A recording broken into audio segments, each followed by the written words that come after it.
모든 교회들, 모든 성도들은 초대교회 같은 그러한 아름다운 교회를 꿈꾸고 그러한 회복을 꿈꿉니다.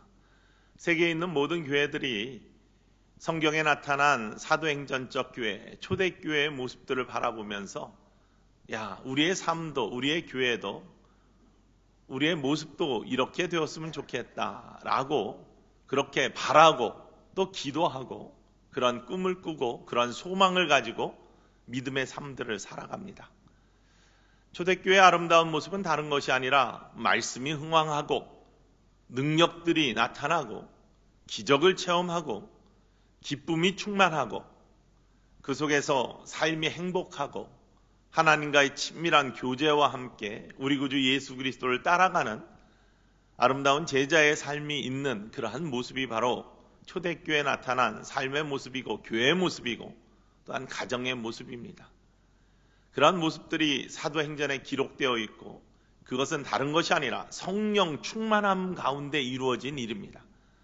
성령의 시대라고 그래서 불리워지고 우리는 성령 충만함을 바라는 이유 중에 오직 한 가지 이유는 다른 것이 아니라 이런 초대교회와 같은 아름다운 모습이 우리의 삶과 가정과 교회 속에서 나타나기를 원하는 바람 때문에 성령 충만하기를 원한다라는 그러한 소망을 가지고 신앙생활을 합니다.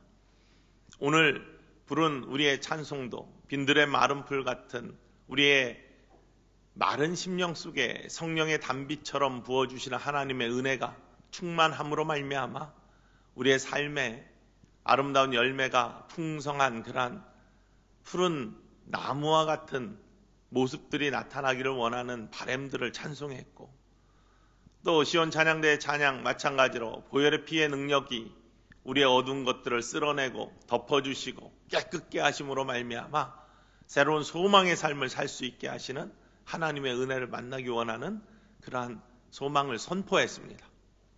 여러분, 우리들의 삶에 이러한 초대교회와 같은 아름다운 모습들이 나타나기를 주님의 이름으로 축원을 드립니다. 정말로 말씀이 응왕하고 능력을 체험하고 기적이 우리들의 삶 속에서 체험되고 뿐만 아니라 기쁨이 충만하고 삶의 의미들이 회복되고 예수 그리스도가 나에게 정말로 주시는 놀라운 은혜들을 고백할 수 있는 삶, 이 성령 충만한 삶, 사도행전적 교회에서 나타난 모습입니다. 이 모습이 언제 나타났느냐? 오순절날 나타났죠. 오순절 성령 강림절이라고 합니다. 그러나 오순절에 이루어진 성령 강림의 사건은 시기가 전혀 다른 시대에 나타난 모습이죠.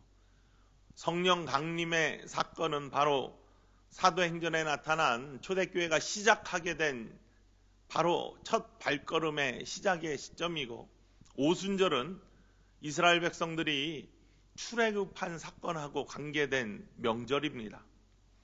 바로 이러한 오순절이라는 이스라엘의 명절에 성령의 강림의 사건이 일어났기 때문에 우리가 오순절 성령 강림절 이렇게 부릅니다.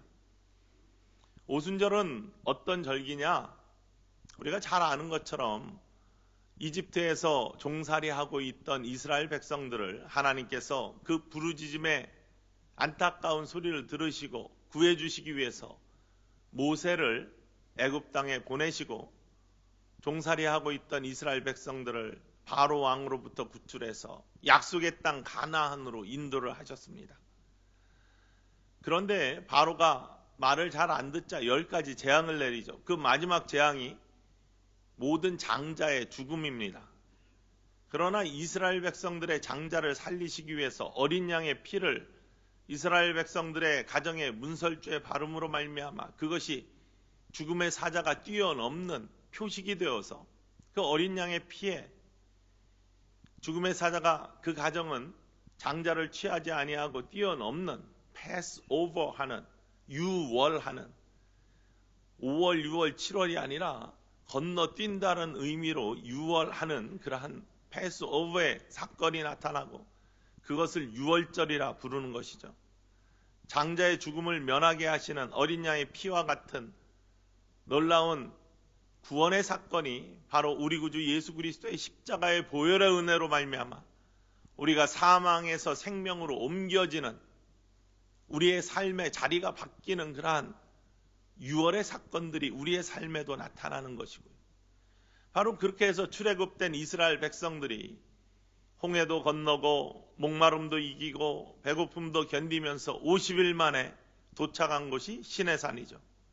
하나님의 산 시내산에서 하나님께로부터 언약을 받습니다. 십계명을 받습니다. 새 언약을 이룹니다. 바로 50일 만에 도착하여 새로 얻은 언약의 사건을 기념하는 절기가 바로 오순절, 50일이라는 뜻의 오순절입니다. 그러니까 이 구원의 사건, 종으로부터 자유의 세계로 가나안 땅으로 인도하시는 하나님의 은혜가 담겨있는 바로 그 사건이 유월절과 연관된 오순절의 사건입니다. 예수님께서 십자가를 지신 것이 바로 유월절 전날이죠. 금요일날, 성금요일이라 불리우는, 그리고 명절 지난 다음에 안식 후 첫날, 지금의 주일 아침 새벽에 예수님께서 부활하셨습니다. 그로부터 50일 후 오순절날 성령 강림의 사건이 일어난 것입니다. 예수님께서 십자가에 달리신 것, 부활하신 것을 경험하고 체험한 사람들은 수없이 많습니다. 예수님이 십자가 지시고 골고다 언덕 올라갈 때 많은 사람들이 그 뒤를 따랐고 옆에서 구경을 했습니다. 예수님의 제자들은 멀리서 바라보았고요. 두려워서 가까이 가지 못했지만 십자가 밑에는 사랑하는 제자와 함께 여인들이 있었고요. 로마의 병정들이 있었고요. 유대의 지도자들과 수많은 유대의 사람들이 있었습니다. 뿐만 아니라 예수님이 3일 후에 부활하신 사건 속에 제자들에게 나타나셨죠. 갈릴리에 나타나셨죠. 엠마오로 가는 제자들에게 나타나셨죠. 고린도전서 15장 말씀을 보면 얼마나 많은 사람들에게 부활의 모습으로 예수님이 친히 나타나셔서 보여주셨는지를 고백하고 있습니다. 우리 고린도전서 15장의 모습 한번 함께 보기로 원합니다. 4절부터 함께 읽어보실까요? 함께 읽습니다. 시작. 장사 지낸 바 되셨다가 성경대로 사흘 만에 다시 살아나사 게바에게 보이시고 후에 12 제자에게와 그 후에 500여 형제에게 일시에 보이셨나니 그 중에 지금까지 대다수는 살아있고 어떤 사람은 잠들었으며 그 후에 야고보에게 보이셨으며 그 후에 모든 사도에게와 맨 나중에 만삭되지 못하여 난 자 같은 내게도 보이셨느니라. 아멘. 하나님 말씀 속에 어떤 사람들에게 부활하신 예수님이 친히 보여주셨는지를 고백하고 있습니다. 베드로에게 나타났다. 사실은 그 전에 마리아에게 나타나시고 살로메에게 나타나시고 많은 여인들에게 먼저 나타나시고 그 다음에 베드로에게 나타나시고 12 제자에게 나타나시고 일시에 500여 형제에게도 나타나시고 수많은 무리 속에서 예수님께서 말씀하시고 그리고 야고보에게 나타나시고 모든 사도들에게와 다메섹 도상으로 가는 그러한 과정 속에 바울에게도 나타나셔서 친히 살아계심을 증거하셨다. 이게 성경 속의 고백입니다. 많은 사람들에게 나타나셔서 예수님께서 살아계심을 보여주셨을 뿐만 아니라 예수님께서 앞으로 이렇게 해야 된다라고 명령해 주셨습니다. 사도행전 1장에 보면은 예수님께서 승천하시기 전에 수많은 사람들에게 뭐라고 앞으로의 일들을 어떻게 하라고 하셨는지에 대해서 고백하고 있습니다. 사도행전 1장 3절로부터 말씀 함께 읽어보기를 원합니다. 그가 고난받으신 후에 또한 그들에게 확실한 많은 증거로 친히 살아계심을 나타내사 40일 동안 그들에게 보이시며 하나님 나라의 일을 말씀하시니라. 사도와 함께 모이사 그들에게 분부하여 이르시되 예루살렘을 떠나지 말고 내게서 들은 바 아버지께서 약속하신 것을 기다리라. 요한은 물로 세례를 베풀었으나 너희는 몇 날이 못되어 성령으로 세례를 받으리라 하셨느니라. 그들이 모였을 때에 예수께 여쭈어 이르되 주께서 이스라엘 나라를 회복하심이 이때니까 하니 이르시되 때와 시기는 아버지께서 자기의 권한에 두셨으니 너희가 알 바 아니요 오직 성령이 너희에게 임하시면 너희가 권능을 받고 예루살렘과 온 유대와 사마리아와 땅끝까지 이르러 내 증인이 되리라 하시니라. 아멘. 아멘. 예수님께서 부활하셔서 많은 사람들 앞에 나타나셔서 말씀하십니다. 뭐라고 명령하시냐면 너희 이곳 떠나지 마. 예루살렘 떠나지 말고 성령을 기다려.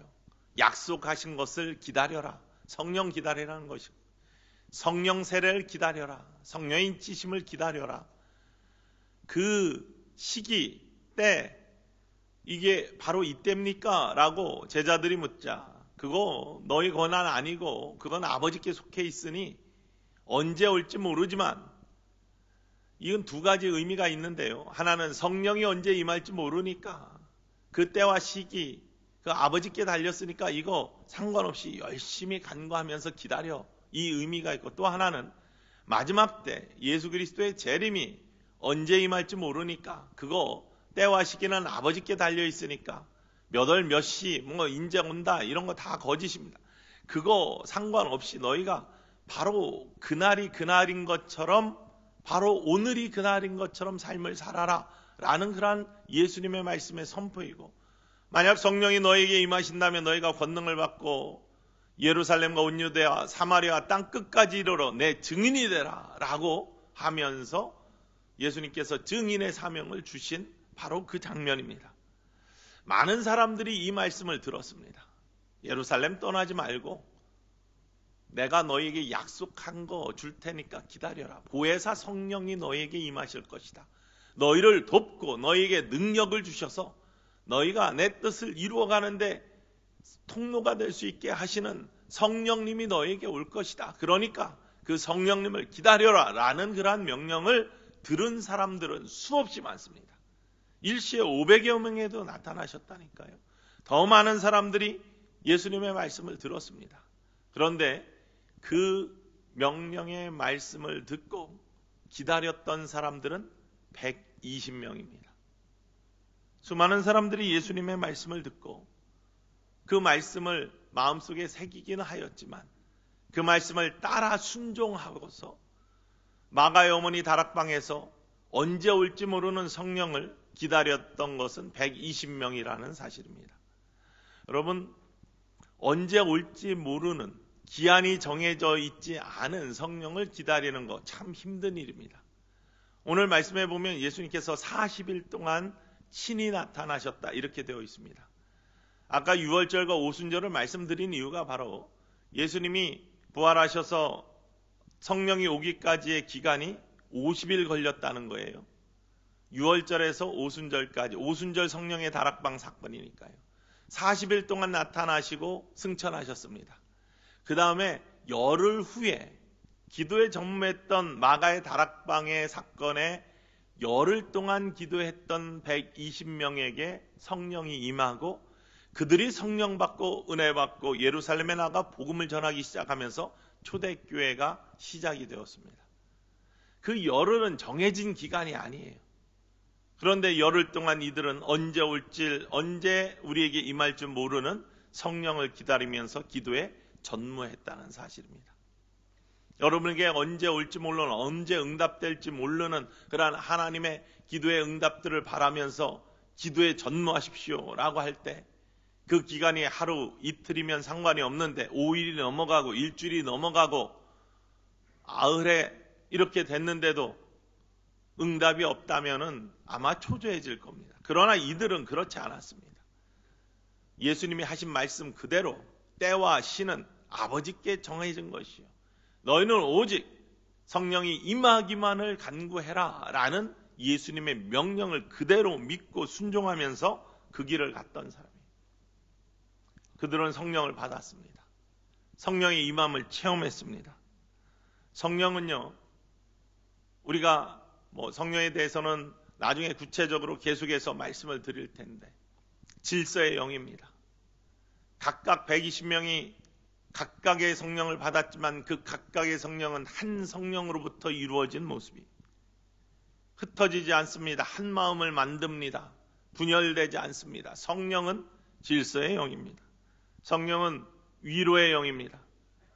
이들이 예수님께서 승천하시고 나서 홀로 있는 것 같은 외로움 속에 있을 때 너희를 돕는 너희와 항상 함께하는 내가 너희와 함께한다는 증거 보혜사 성령을 너희에게 보내주겠다. 위로하시는 하나님, 함께하시는 하나님의 증거 뿐만 아니라 평강의 영이죠. 두려움에 떨고 있던, 그래서 자신감 없어졌던 초대교회 모든 제자들에게 내가 여전히 너와 함께, 부활한 내가 너와 함께 라고 하면서 평안을 주고 담대함을 주었던 평강의 영, 뿐만 아니라 회복의 영이 침체되어 있던 영을 회복시켜 주시고 움츠리고 있던 영을 깨워주시는 영, 회복의 영, 뿐만 아니라 능력의 영입니다.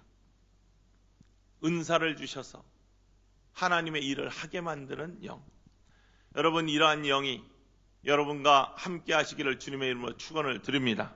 질서의 영, 위로의 영, 평강의 영, 능력의 영, 회복의 영, 이 성령 충만한 여러분의 삶이 되시기를 이 아침에 주님의 이름으로 간절히 축원을 드립니다. 이들은 은사를 받았습니다. 첫 은사를 받았어요. 성경에 나타난 첫 은사, 오늘 본문에 나타난 성령 받고 120명이 모두 가졌던 첫 은사는 무엇입니까? 방언의 은사를 받았어요. 성경에는요, 방언의 은사에 대해서 두 가지 이야기를 하죠. 사도 바울은 하나님과의 깊고 신비한, 신실한, 그리고 신비한 사귐을 위한 영적인 사귐의 은사로 방언의 은사를 주었다. 또 하나는 방언의 원래 목적은 다른 것이 아니라 전도하라고 주신 겁니다. 유월절, 오순절, 장막절, 이러한 이스라엘의 3대 절기에는요, 흩어져 있던 모든 이스라엘의 장정들이 예루살렘에 모여서 예루살렘에서 하나님 앞에 예배해야 되는 종교적 의무가 있었습니다. 이 이스라엘 백성들이 가졌던 종교적 의무입니다. 그런데 오순절이니까 수많은 주변의 지중해 연안에 흩어져 있던 이스라엘 백성들이, 유대인들이 각각 다른 나라 말을 쓰고 있던 디아스포라 유대인들이 예루살렘의 성지에 다가와 가지고 예배를 드리는 거예요. 다른 말을 써요. 그런데 복음을 전해야죠. 예수 그리스도의 십자가의 사건과 부활을 선포해야 됩니다. 그러니까 하나님께서 복음의 선포를 위해서 방언의 은사를 처음에 주신 거예요. 방언의 첫 목적은 전도입니다.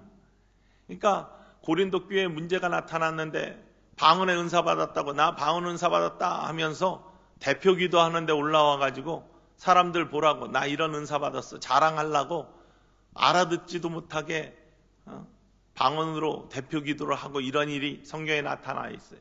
그러니까 사도 바울 선생님이 알아듣지도 못하는 방언 가지고 대표 기도하느니 예언의 은사는 알아듣기는 하니 방언보다는 예언이 나은 은사다, 이렇게 말씀한 것이지, 방언과 예언의 은사를 비교해서 무엇이 낫고 무엇이 좋다, 뭐 이렇게 말씀한 게 아니시거든요.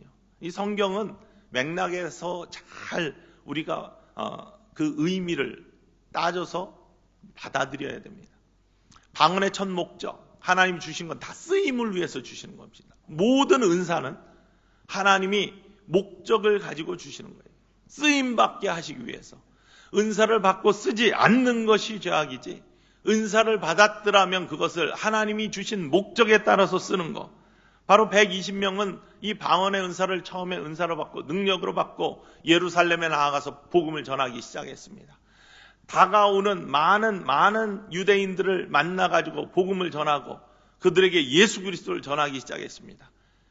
회개하는 사람들이 돌아와 예수 그리스도를 영접하면서 세례받고 그리스도인들이 되면서 초대교회가 세워지기 시작하는 것이 성령의 시대의 서막, 바로 초대교회의 아름다운 모습입니다. 그 안에 120명의 사람들이 있었다는 겁니다. 여러분, 이 120명은 물리적인 숫자이지만 오늘의 시대를 살아가는 우리에게 있어서, 새로운 성령의 시대를 꿈꾸는 우리들에게 있어서, 새로운 초대교회와 같은 능력 있는 교회, 아름다운 교회, 행복한 교회, 또 말씀이 흥황한 교회, 기적이 체험되는 교회, 성령 충만한 교회를 꿈꾸는 우리들에게 있어서 이 120명은 숫자의 120명이 아니라 영적 의미를 가지고 있는 120명인 것을 믿으시기를 원합니다. 그 중에 한 사람이 여러분이기를 주님의 이름으로 축원을 드립니다. 성령 충만함 받아서 하나님이 주신 은사의 목적대로 쓰임을 받으며 그 아름다운 기적의 순간들을 체험하며 주변의 말씀을 전하고 하나님의 뜻들을 이루어가는 사람, 바로 120명 중에 하나. 하나님은 사람을 통해 일하십니다. 하나님은 여러분을 통해 일하시기를 원하십니다. 하나님은 여러분을 사용하시기를 원하십니다. 우리는 아무것도 아닌 것 같지만 하나님이 우리 안에서 일하시면 하나님의 능력이 우리 가운데 나타날 줄 믿습니다. 이전에 가졌던 아름다운 부흥의 역사들을 새로 꿈꾸기 위해서는 다른 무엇보다도 이러한 120명이 가졌던 성령 충만한 역사가 우리 교회에 다시 한번 일어나기를 주님의 이름으로 축원을 드립니다. 성령 충만해야 될 줄 믿습니다. 기다려야 될 줄 믿습니다. 기도에 전무해야 될 줄 믿습니다. 다시 오실 성령님을 기다려야 될 줄 믿습니다. 주시옵소서라고 하면서 간구해야 됩니다. 모이기에 힘쓰고 기도에 전무하는 모습들, 바로 이것이 우리에게 가장 필요한 모습들입니다. 정말 모이기에 힘든 시기입니다. 이들도 모이기에 힘든 모습이었습니다. 120명 많은 사람들이, 말씀드리지만 많은 사람들이 부활하신 예수님을 만나고 예수님의 말씀을 들었다니까요. 기다리라는 말씀을 들었다니까요. 함께 성령을 기다리라는 명령을 들었습니다. 그러나 그 명령을 듣고 순종하고 그곳에 있었던 사람은 120명이었다는 사실이에요. 그 성령의 체험의 사건들은 우리가 구체적으로 다시 한번 바라봐야 돼요. 감각으로 우리가 느끼는 강한 바람 같은 소리가 하늘로부터 오는 그런 청각적인, 또 불의 혀같이 갈라지는 것이 임하는 시각적인 충만함을 느끼는 그러한 느낌으로 뿐만 아니라 능력을 체험하는 그러한 방언의 그러한 모습들, 직접 나타나는 은사들, 여러 가지 모습들이 나타나지만 그러한 모든 모습들이 무엇이냐? 우리를 통해서 하나님의 꿈을 이루시기 원하시는 부르심의 역사라는 사실입니다. 그 부르심의 역사에 응답하는 사람은 다른 사람이 아니라 하나님의 명령에, 말씀에 순종하고 그 길을 가는 사람이 바로 부르심에 응답하는 사람입니다.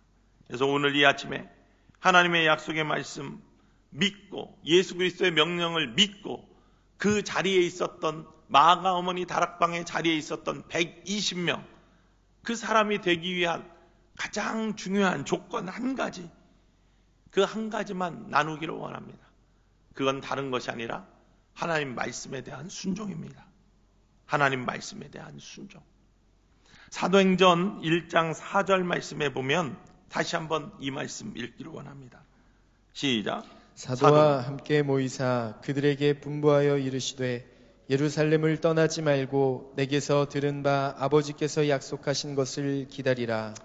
아버지께서 약속하신 것을 기다리라고 하고 하신 예수님의 명령, 말씀을 순종한 사람들은 120명. 일시에 500여 명에게도 나타나셨고 다른 사람들에게도 다 나타났는데 120명만 이 말씀에 순종했어요. 순종한 사람만이 체험했어요. 체험한 사람만이 쓰임받았습니다. 쓰임받은 사람만이 하나님이 하시는 일들을 눈으로 바라볼 수 있었고 그 안에 있는 사람들이 되었어요. 인싸가 되었습니다. 요즘 아이들 말로. 아싸가 아니라 인싸. 인싸 아싸 아시죠? 인사이드 아웃사이드, 이걸 요즘 젊은 친구들이 인싸 아싸 이렇게 이야기합니다. 그 일들의 중심에 서 있는 사람, 바로 120명. 우리 천성교회 많은 성도님들이 계시지만 정말로 하나님께서 원하시는 회복과 능력과 부흥과 은혜와 행복한 교회로의 회복을 이루어가는 중심에 서 있는 영적 120명이 되는 아름다운 성도들이 되기 위해서 우리는 말씀에 순종하는 축복의 사람들이 되어야 될 줄 믿습니다. 하나님의 약속의 말씀은 성경에 가득합니다. 말씀을 기다리라라는 그 예수님의 약속만이 약속이 아니라요. 성경 속에 있는 수많은 약속의 말씀들이 있습니다. 우리에게 주시는 약속의 말씀들. 몇 가지만 우리가 살펴봅시다. 저에게 주시는 약속의 말씀들, 제가 살면서 하나님이 이러한 약속의 말씀들을 친히 증거로 보여주신 그러한 약속의 말씀들을 오늘 이 아침에 잠깐 나누기를 원합니다. 시편 42편 5절 말씀 함께 읽어보기를 원합니다. 시작. 내 영혼아, 내가 어찌하여 낭망하며 어찌하여 내 속에서 불안하여 하는고. 너는 하나님을 바라라. 그 얼굴의 도우심을 인하여 내가 오히려 찬송하리로다. 내가 어찌하여 낭망하고 어찌하여 두려워하느냐? 정말로 어렵고 힘들 때, 앞길이 막막할 때 하나님께서는 이러한 약속의 말씀을 통해서 저에게 말씀해 주셨어요. 내가 어찌하여 낭망하느냐? 내가 어찌하여 두려워하느냐? 나를 바라라. 내가 결국에는 찬송하는 사람이 될 것이다.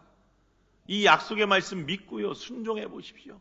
두려워하지 아니하고 낭망하지 아니하고 무릎 꿇고 기도하면서 하나님을 바라는 사람이 되면 하나님 반드시 찬송하는 사람으로 우리를 돌려주실 줄 믿습니다. 교회도 그렇습니다. 가정도 그렇고요, 삶도 그렇습니다. 우리는 정말로 많이 낭망하고 낙심할 때가 많습니다. 아, 왜 이렇게 안 되지? 왜 이렇게 막히지? 뭐 이런 푸념과 함께 낭망할 때가 많습니다. 이럴 때 이 약속의 말씀이 떠오르는 거죠. 왜 낭망하느냐? 왜 낙심하느냐? 그러지 마. 나를 바라봐. 나를 바래. 그러면 결국에는 내가 나를 찬송하는 자로 내 입술이 바뀔 거야. 낭망의 고백이 아니라 찬송의 입술로 바뀔 거야. 이 하나님의 약속의 말씀은 믿는 대로 이루어질 줄 믿습니다. 잠언 말씀에 우리가 너무나 잘 아는 말씀이 나와 있죠. 16장 3절입니다. 함께 읽어보기를 원합니다. 시작. 너의 행사를 여호와께 맡기라. 그리하면 너의 경영하는 것이 이루리라. 너의 행사를 여호와께 맡기라. 그리하면 너의 경영하는 것을 이루리라. 행사를 여호와께 맡기고 일을 하는 사람과요, 안 될 때만 하나님을 찾는 사람은 전혀 다른 모습입니다. 많은 사람들이 자기의 계획과 자기의 뜻과 자기의 의지를 가지고 막 일을 하다가 안 될 때 하나님을 찾아요. 그러니까 원망과 불평이 나오고 탄식이 나오는 거예요. 먼저 주님 앞에 무릎 꿇고 주님 앞에 손 들고 주님을 바라면서 경영한 것을 하나님께 맡기며 주님을 바라보면 하나님이 그 길을 인도하시고 순탄하게 하실 터인데, 되다가 안 되면 찾는 것이 하나님, 막히면 찾는 것이, 그때 뚫어달라고 하나님께 매달리기 시작하는 게 우리의 인생의 모습이에요. 하나님은 이 약속의 말씀을 먼저 믿기를 원하십니다. 너의 행사를 여호와께 맡기라. 그리하면 너의 경영한 것을 이루리라. 약속의 말씀을 따라가시는 여러분 되시기를 주님의 이름으로 축원을 드립니다. 뿐만 아니라 정말로 중요한 에레미야 33장 3절 말씀은 언제나 마음속에 박혀있는 너무나 귀한 말씀이죠. 간구하라는 말씀이에요. 함께 크게 읽습니다. 시작. 너는 내게 부르짖으라. 내가 내게 응답하겠고 내가 알지 못하고 크고 비밀한 것을 내게 이루리라. 아멘. 부르짖으라는 말씀이에요. 여러분, 부르짖어 보셨습니까? 정말로 답답한 일이 생겼을 때, 정말로 어려운 일이 생겼을 때 부르짖어 보셨습니까? 그 기간 상관없이 120명처럼 마가의 다락방에서 열흘 동안 언제 올지 모르는 성령을 기다리면서 부르짖었던 120명처럼 부르짖어 보셨습니까? 반드시 이루어집니다. 약속의 말씀은. 그런데 믿지 못하기 때문에, 그것을 의심하기 때문에 이루어지지 않는 거예요. 중단에 포기하기 때문에. 부르짖어 보십시오. 부르짖으면 반드시 내게 응답하겠고 내게 크고 비밀한 것을 나타내시겠다. 이 약속의 말씀은 반드시 이루어집니다. 저는 처음에 유학을 가려고 계획했을 때는 하나님께서 그 길을 막으셨어요. 2번이나 막으셨습니다. 그래서 하나님 약속한 대로 목회 열심히 해야 되겠다 하면서 부목생활 열심히 하고 있을 때 하나님이 우연히 길을 다시 열어주셨어요. 그것도 어려운 상황 속에서. 과로로 12장이 터져버렸습니다. 출혈이 되어서 더 이상 이전에 하던 것처럼 제대로 목회를 못하게 생긴 지경에 생겼습니다. 성금요일 날 출혈이 되어서 위아래로 이제 피가 쏟아졌었으니까요. 그런데 새벽 4시부터 밤 11시까지 매일 되는 것이 1년, 2년이 되니까 몸이 견디지 못하고 그렇게 되었습니다. 여러분들, 우리 교회에서 섬기고 있는 목사님, 특별히 부목사님들 정말로 위에서 기도해 주시고요. 정말 열심히 섬기고 새벽부터 차량 운행도 하시고 하시면서 열심히 섬기시는데 여러분들 위해서 기도해 주시고 격려해 주시고 축복해 주시기 원합니다.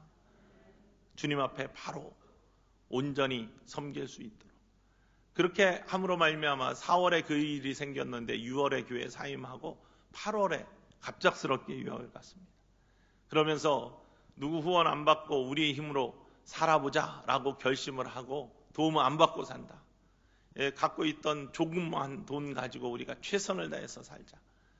가가지고 갑자기 나가니까 기숙사도 안 돼 있고 다 이런 상태에서 입학 허가만 가지고 나갔습니다.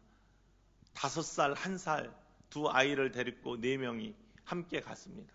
주변에서는 이렇게 가면은 너무 무모하다. 갑자기 가면 너 혼자만 가라. 이런 조언도 있었는데 가족은 떨어지면 안 된다. 해가지고 용감하게 넷이 같이 갔습니다.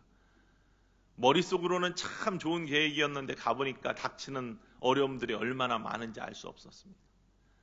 집을 구하는데요. 픽업해 주신 목사님이 주변을 다니니까 글렌도라라는 LA 동북 쪽에 있는 지역으로 갔는데 너무나 집값이 비싼 거예요. 그 당시에 투베드 아파트를 월세를 구하는데 1,300불, 1,400불 이렇게 부르는 거예요. 우리로서는 감당이 안 되는 돈이에요.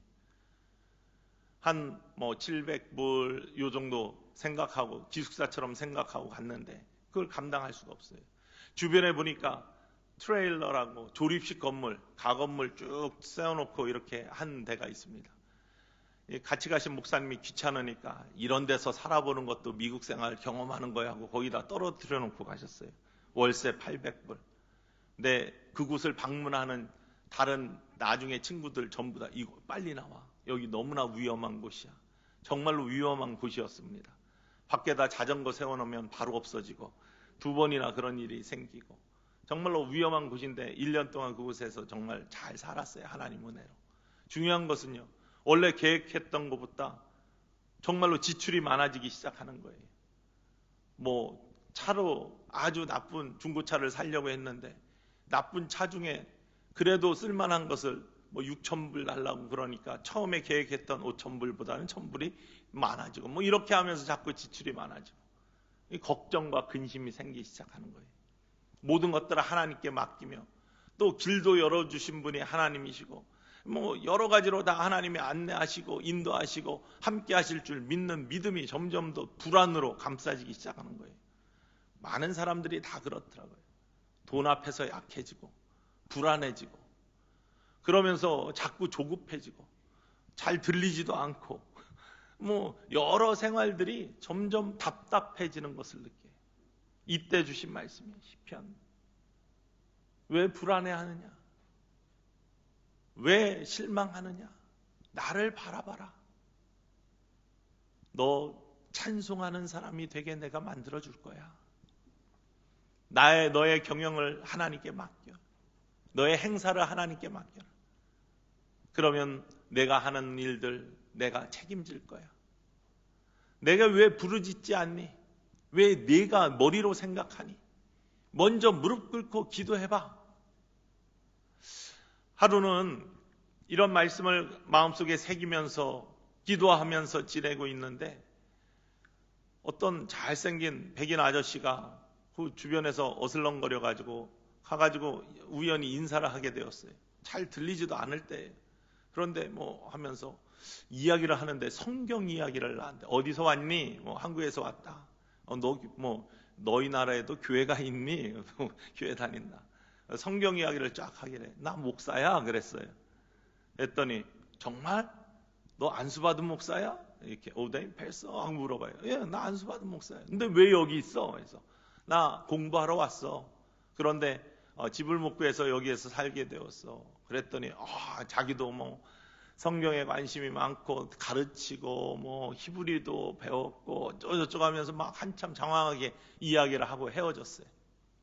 다음 날 저보다 한 4배는 되는 엔지라는 매니저가 있었는데 여자 매니저인데 문을 꽝꽝 두드려서 나가보니까 이 엔지라는 그 매니저가 문 앞에 서 있어요.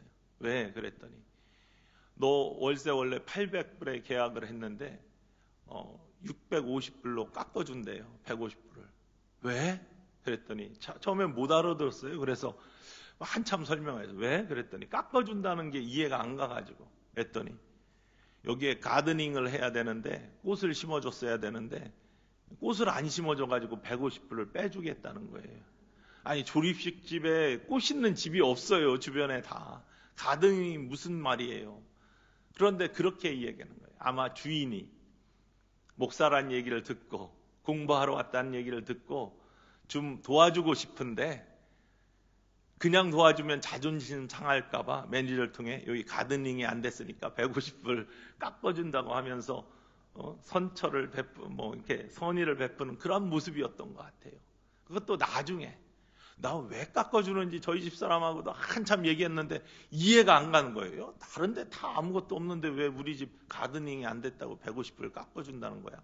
나중에 고지서 왔는데 진짜로 150불이 빼져서 650불로 오는 거예요. 근데 그 당시에요. 그 돈이 얼마나 귀한 돈이냐면 한국마켓 가서 20불어치 장 보면 20불 이상이 되면 쌀을 한 포대 그냥 주던 시대. 그러니까 150불이면 얼마나 많은 일들을 할 수 있는 그러한 돈이었는지 알 수 없어요. 하나님께서 찬송할 수 있게 부르짖고 하나님 약속의 말씀을 믿는 사람들에게 되돌려 주시는 회복시켜 주신 놀라운 은혜들을 경험하고 고백하지 아니할 수가 없었습니다. 입학하는 클레몬트에 가가지고 첫 학기에 학교의 원칙이 첫 학기에는 장학금을 유학생들한테는 주지 않는 것이 원칙이라고 해서 아무도 유학생들이 첫 학기에 장학금을 받지 못하던 시대였었습니다. 지금은 어떻게 바뀌었는지 모르겠어요. 그런데 도저히 예산했던 돈하고 이게 맞지 않아가지고 장학금을 좀 있었으면 좋겠어요. 제가 찾아갔습니다. 입학처에. 약속도 안 하고 찾아가서 무조건 면담을 요청하고 기다렸다 만났습니다. 그래서 나한테 장학금을 줬으면 좋겠다 라고 얘기했더니 웃으면서 너 팔리세 알지 않느냐? 우리 학교는 첫 학기에는 유학생들한테 장학금 안 준다. 근데 왜 장학금을 달라고 하는지 이유는 한번 들어보자. 나 애들도 둘이 있고 살기 힘들어서 그렇다. 다른 학생들도 다 그래. 이렇게 이야기하는 거예요. 맞죠? 저만 아이 있나요? 아이 가족이시 유학 오는 한국에 있는 학생들, 아프리카에서 온 학생들 많이 있습니다. 그래가지고 다 그렇다니까 이유가 없어진 거예요. 내가 너한테 다른 이유 한 가지만 들으면 장학금 줄게. 이렇게 이야기하는 거예요. 그때 하나님 앞에 속으로 하나님 정말 어떻게 대답해야 되겠습니까? 정말 속으로 부르짖었어요. 속으로 부르짖었어요. 응답 딱 주시는데 반짝하며 떠오르는 것이 나도 모르게 대답이 어떻게 나왔냐면요. 맞는 영어로 했는지 어떤지 모르겠지만 이렇게 대답했습니다. 내가 우리 학교를 빛내는 사람이 될 거야. 어떻게 그 말이 나왔는지 몰라요. 내가 우리 학교의 자랑이 될 거야. 빛내는 사람이 될 거야. 이렇게 대답했더니 저를 한번 쭉 쳐다보더니 오케이. give you scholarship. 장학금 줄게. 그래서 장학금 첫 학기에 받은 첫 번째 사람이 되었습니다. 여러분, 하나님의 약속의 말씀은요, 언제 어떻게 이루어질지, 어떠한 지혜의 응답의 말씀을 주실지, 우리의 앞길을 어떻게 인도하실지 아무도 몰라요.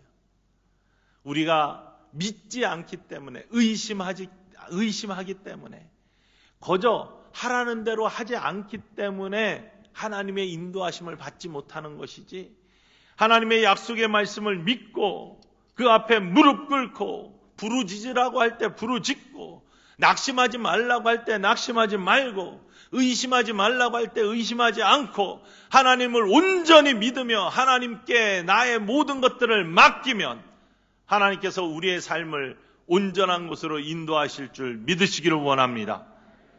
저는 학교를 빛내는 사람이 됐다고 믿어요. 설교 준비하면서 그런 생각을 했어요. 대천성교회 담임 목사가 됐으니까 학교를 빛낸 사람이 됐다고 믿습니다. 크게 하셔야죠, 아멘을. 바로 아름다운 인생과 아름다운 교회, 오순절 성령의 다락방 같은 사건은 다른 것이 아니라 약속을 믿은 120명을 통해 일어나는 아름다운 모습입니다.